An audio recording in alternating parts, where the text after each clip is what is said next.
As a philosopher once said, everyone knows Mario is cool as Hello! But that's common knowledge at this point, and I want to bring up a topic I see less people talking about.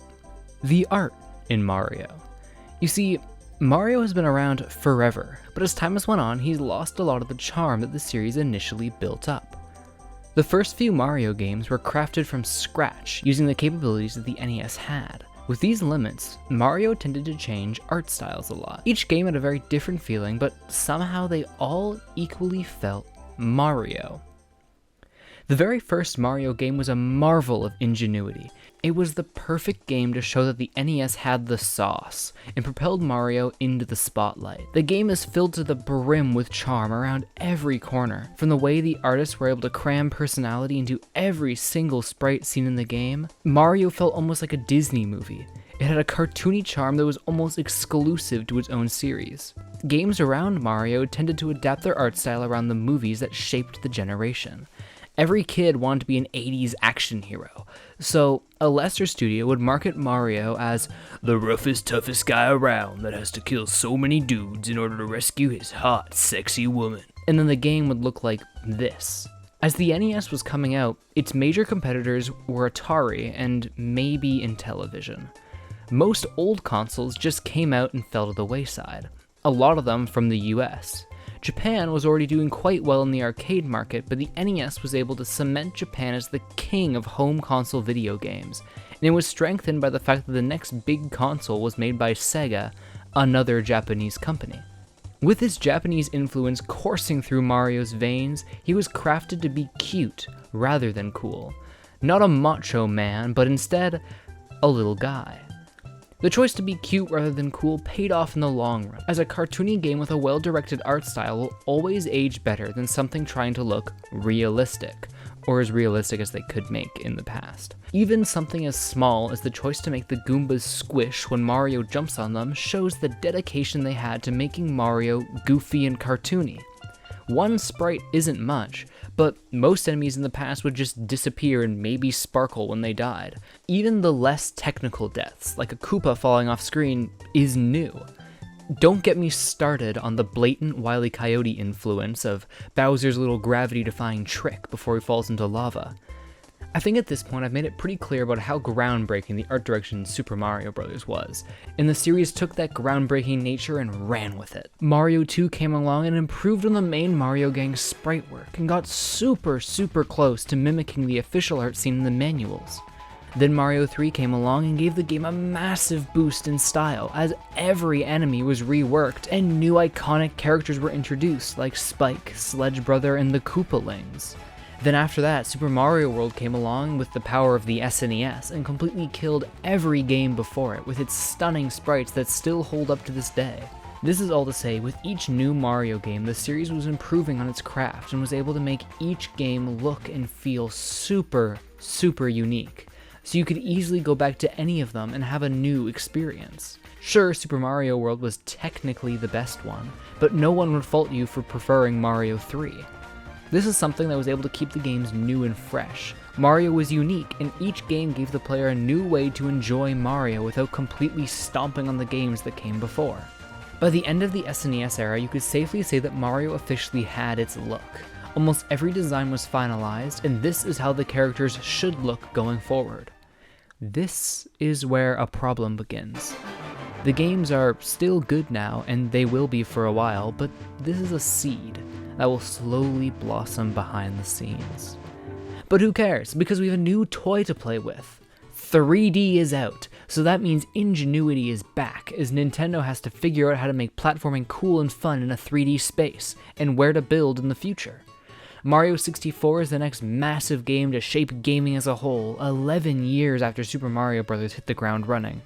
The game controls like butter. The camera isn't great, but for its time it's pretty good. It absolutely killed it by giving more control to the player.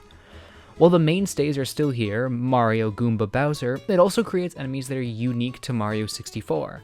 The piano, the giant hands, and those spinny eyeballs. They're all created because Mario is in 3D. He couldn't spin around an eyeball in 2D. He couldn't be jump scared by a creature that's just out of the camera range in 2D. and he couldn't fight two bosses at once that prey on that additional axis of movement without that additional axis of movement. 3D has given gaming a new life, and Mario is now living his best one. As 3D grows, we see so many new creative avenues for Mario to venture down. The Flood with Sunshine, or Luigi's spooky little romp in his mansion. Paper Mario comes along and takes the Mario RPG to new heights by combining 2D and 3D. As always, Mario is doing just great. With this new avenue open, Mario has started to look different again. His design has started to finally change away from the chubby cuteness that the first games were built off of.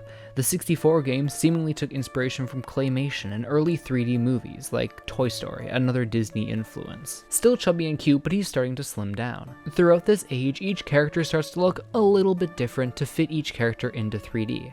There isn't really an official look for 3D Mario yet, so these designs are just starting to settle. But this creates another new problem. Each time a new artwork for 2D Mario has to be made, it was made from scratch, because that's how 2D artwork works. Each Mario illustration was slightly different. But now that 3D has a look, Mario doesn't have to be redrawn, because this model is going to be perfectly fine for quite a long time before the tech catches up and they need to remodel it.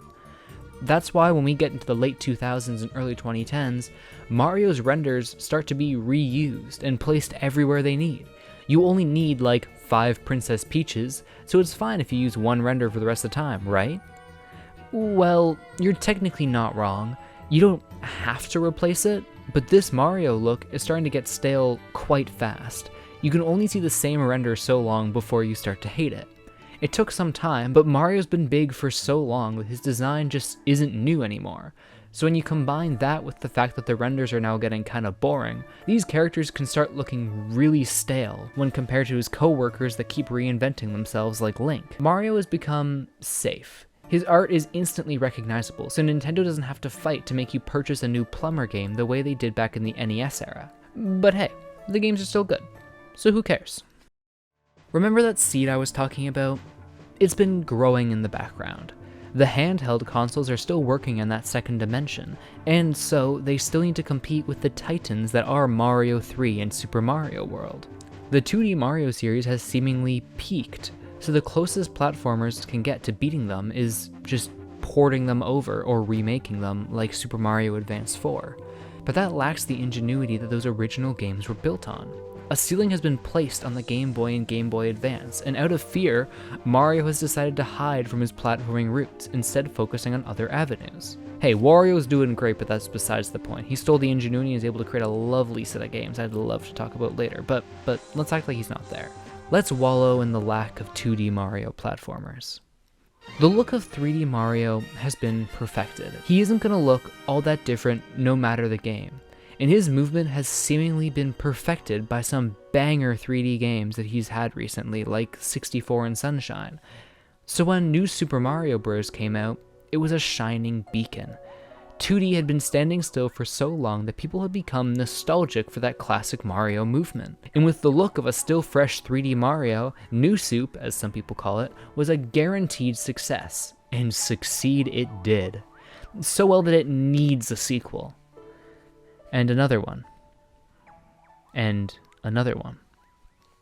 And once the Wii U came out, people started to notice something. These games were not evolving. They were still scared of the now legendary games on the SNES and NES.